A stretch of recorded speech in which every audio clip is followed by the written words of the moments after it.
All right, y'all. Look, we back with an unconventional video today. I'm with my best friend ever. His name is White Chocolate, White Milk, Mr. Sage.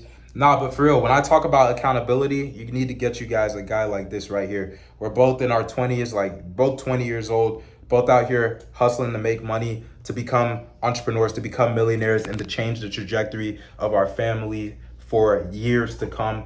I look rough as fuck right now.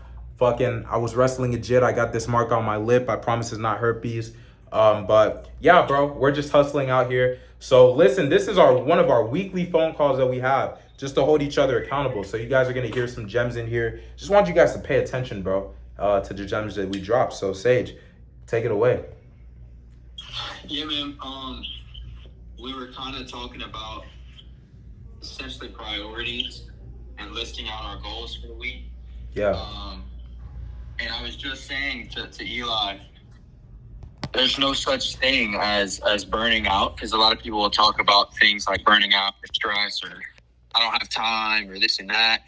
All it comes down to is stress management. You take somebody like, I know this is extreme, but Elon Musk, someone who owns multiple billion-dollar companies, plural, and juggles all of that around. Youth, like, and people like normal people, I'm guilty of it, who can't even wake up the same time every morning. I let that stress me out and quote unquote burn me out. Right. You know, there has to be a routine, a strategy. Everything has to have a purpose. Like, you can't just work, make your money, and then go watch Netflix or jerk off. Especially if you're a young man, bro. And I feel like that's actually the perfect thing to talk about like today for the YouTube is like stress. So like stress management, how to manage stress, and just basically if you're a young man to expect stress. Because I don't know about you, Sage, but I think when I have the connotation and the mindset that everything's supposed to be like balanced and relaxed, that pisses me off more because instead of expecting the stress and like dealing with it like a man, I'm sort of like, bitching and crying about it. And I'm feeling like, oh, well, I'm not supposed to feel like this. Bro, you are 20 years old and you want to become rich. You are supposed to feel like this. Shut up. You know what I mean? And I think that that mindset comes from all of us have like coping mechanisms to stress. Some people eat shitty foods, or some people will jerk off like whenever they feel stressed. Porn, which will get them addicted, which will lead them in an endless loop of self-destruction. Exactly. And some people take it the extreme, man. They'll even take drugs and things like that. But we're all looking for an escape when in reality, like, stress is going to come. Like, nothing's free. There's always exchange for everything.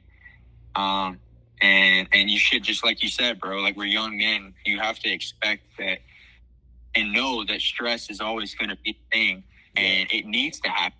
Right. It's just a stepping stone. Right. Absolutely, bro. Absolutely, man. I feel like one of the biggest things that young men can learn is how to deal with stress and and I guess that's what we could talk about in this video, bro. The number one step to dealing with stress, especially as a young man, where you're going to be fucking stressed a lot, is by recognizing that you're supposed to be stressed. Because if you feel like something is wrong, oh, like I'm stressed, maybe that means I'm depressed and I should kill myself. Like, bro, like, no, like that is narrative. You're learning that from a culture that wants you to be lazy. Whereas if you expect stress, like, okay, this is a feeling, this will pass, but work still has to be done, even when I'm stressed. I think the best way that I deal with stress is really working out. Working out is one way that I deal with it, and I can just let out that built up frustration, bro. I can let it all out. Another way is like talking to my brother over here, Sage, like somebody who understands literally exactly what I'm dealing with. We are both young men working extremely hard, not just with our jobs, but to build wealth and to create our own businesses that will give us and our families financial freedom. We deal with the stress of not being understood. We deal with the stress of like working harder than the average person our age. Like, we deal with it. So something that helps a lot is to have an accountability partner that sort of understands what you're going through. I think another thing that really, really, really helps me, and then Sage, I'll let you share the specific things that help you, because maybe they might be the same or maybe they might be different.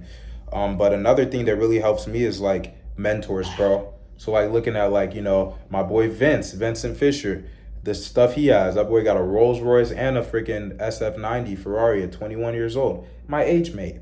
Wes Watson, even though he's got his own issues, but even looking at him, looking at the bald kickboxer, like looking at all these different people that sort of have the life that I want to live, looking to them as mentors, lets me know like, hey, Jay Waller, Fresh from Fresh and Fit, like all these guys that have gone through extreme stress when they were my age. That is why they are where they're at, at their age right now. So it's just sort of expecting it and like following the path. Like you gotta go through it. Yeah. I think, like you just said, accountability, man. But more importantly, self accountability. Like everyone needs to ask themselves, where am I getting my dopamine from? Right. And no one talks about it because it's such like a regular occurrence and don't even really know about it. Right. But 99% of humans on this earth are getting their dopamine from a screen. Right. Or from all of the fast food joints you see just driving down the road. Like, yeah. Ask yourself, where am I getting my dopamine from? Because if you answer it honestly and your life is miserable, that's the reason why it's miserable. Because Yeah. everything you're like getting excited for doesn't benefit you in any real way. Yeah. And I think that's one thing I'm trying to work on myself is making sure I'm getting excited and getting dopamine from growing and getting better and doing shit that actually matters. And I think the moment someone can do that, especially men, is the moment that they're literally doing nothing, worried about nothing but success. So Yeah. I completely agree, man. Like dopamine in and of itself isn't terrible if you're getting it from the right places. If you're getting it from like being around family. Like this weekend, I spent it in the woods with my family. It was awesome. I got to be in the hot tub. I got to even do some of my schoolwork in the fucking hot tub, and that was like weird as hell how enjoyable that was. I felt like top G. But it's just like anything being out in nature, you can get dopamine from that. But what a lot of younger dudes tend to do is like, oh, I'm stressed, let me jerk it. And it's like, bro, you're just making yourself hate yourself even more. Now you feel mad that you jerked it, your confidence is low, and it's gonna lead you in a spiral of self-destruction. Like it's just straight bullcrap, bro. But basically knowing, I guess I don't want this video to get too long for y'all, but the last way I'm gonna round it out with how to deal with stress as a young man is like cut people off that add to the stress in your life, bro. That's probably my biggest thing. Sage, this weekend alone, I blocked one girl. You know who that is. Don't say her name though, cause it's going on to YouTube. But yeah, I blocked her completely because she tried to text me some straight stupidity, like some straight bullshit. And then I texted back. I was like, "What are you talking about?" And then I just said, "Fuck that shit." I said, "I'm just gonna block her because I don't even care. She talking about some bullshit." I blocked one girl. I restricted this other girl that like likes all my stories, but like when it comes down to like being what I mean, like you try to play games. That I just restricted her. I was just like, it's just so you're not gonna fucking add to my stress. Like you're not gonna add to my fucking stress. I am straight focused on becoming I'm straight focused on becoming financially secure for my damn family. And I'm not finna let anybody, even if it's my damn family, knock me off that fucking horse. Bro, today I saw a Lambo STO driving from Tennessee down to Alabama. Guess who was in driving that shit? Who? A fucking white woman that looked like she was in her 20s, bro. Damn. And that shit showed me, motherfucker, you gotta step the fuck up. Cause I'm not a motherfucker that's gonna be quick to be like, oh, trust fund, or oh, she married a rich man, even though married a rich man is a possibility. But I choose to be optimistic and be like, whatever she did, she positioned herself to be able to get that and to be able to be driving that. And she's driving it and I'm not. So she doing something right, I'm doing something wrong, you know? And there's just that accountability to be like, damn, that's motivation. Let me lock in. If she can get that shit, why can't I? You know? It's all your fault. It's all your fault, bro. So accept all that. Your fault. Accept that as a man. I think the moment, like, people fucking, like, stop feeling sorry for themselves and start making it about redemption, like, bro. Like, that's when everything changes. Like, everything's your fault. Every single position you're in right now is your fault. You want to know why that girl rejected you? It's because you're an ugly fuck, or because you're broke. Or you might not even be ugly. You might not even be that broke. But there's a dude who's better. You know, she could have saw Big Daddy E or my boy Sage and been like, dang, like, I want them. I don't want this other little guy. And then she left you for us. Or, you know, she could have seen me and she left me for Wes Watson because she wants a balding 40-year-old man with a Lambo SVJ. I don't got a Lambo SVJ now. You know, I still got my hair though, but look, she wants a Lambo SVJ. So it's just like any and everything is your fault, bro. Like legitimately. So you have to look at why did this girl leave, or why is this person not acting right, or why is this going on in my life. Be like, it's your fucking fault, bro, and realize that shit and work towards it. Because these motherfuckers that are successful, they don't have two fucking heads, bro. They just do the shit that you are not willing to do because you're too fucking scared. I record my content any fucking where. I wish a motherfucker would come and try to stop me.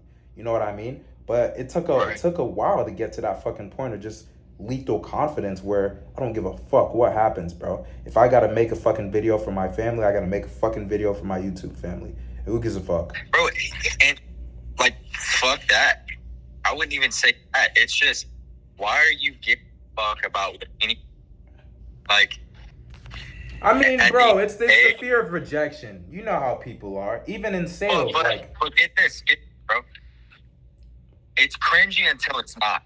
Of course. You're a fucking bum, but you're not. You're a weirdo until you're not. Of course. Like, people are like fucking goldfish, bro. Their memory are like that, you know? Yeah. 1 minute you're a loner, weirdo that's quiet, cringy. Now you're successful and you have $1 million.